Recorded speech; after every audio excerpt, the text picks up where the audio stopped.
après vous réglez en fonction de la pointure accessoire. Voilà, bonjour. Oui, c'est moi qui fais. D'accord.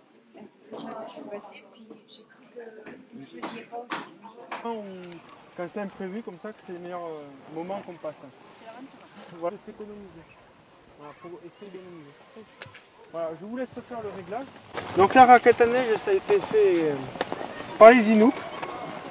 Donc bien sûr pour éviter de s'enfoncer trop profondément quand la neige est très souple. Vous l'avez réglé Je suis prête.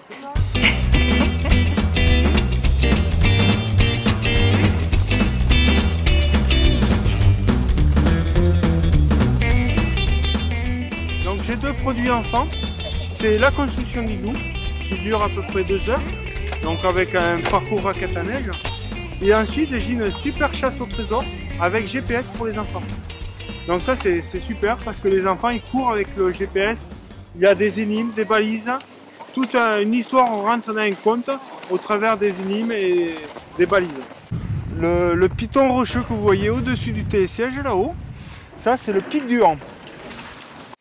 Donc là maintenant on va travailler un peu sur la neige un peu plus fraîche. Vous allez voir que la raquette est utile dans cette neige et par contre c'est beaucoup plus pénible.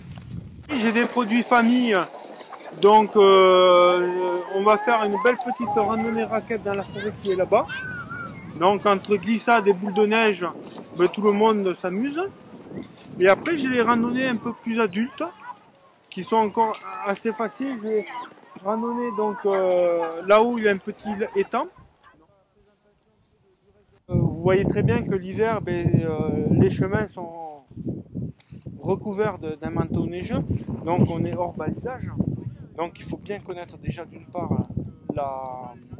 la montagne pour se repérer, parce qu'on a vite fait de s'égarer, de s'éloigner, et donc on risque de revenir très tard, de nuit, qui est encore beaucoup plus dur. Et après, vous avez aussi donc l'aspect orientation, comme je viens de dire, mais aussi l'aspect nivologie. Donc un accompagnateur, il va savoir la qualité de la neige. S'il y a des...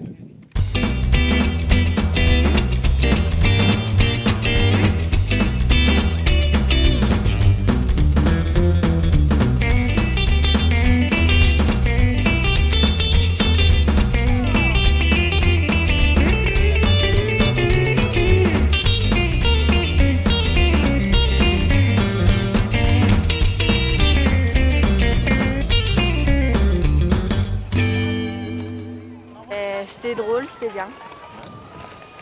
Pour des jeunes et des moins jeunes, ça peut le faire. On peut faire de belles randonnées. C'est un très gentil guide, on le recommande à tout le monde. Oui, ça tente. Ah ouais. Surtout pour les enfants. La construction d'igloo, et ça peut être sympa. Ah ouais. Après, la balade en traîneau, forcément, mais là, sur la semaine, ça peut être un peu juste, mais on reviendra. On reviendra. C'est une belle station en plus, c'est magnifique.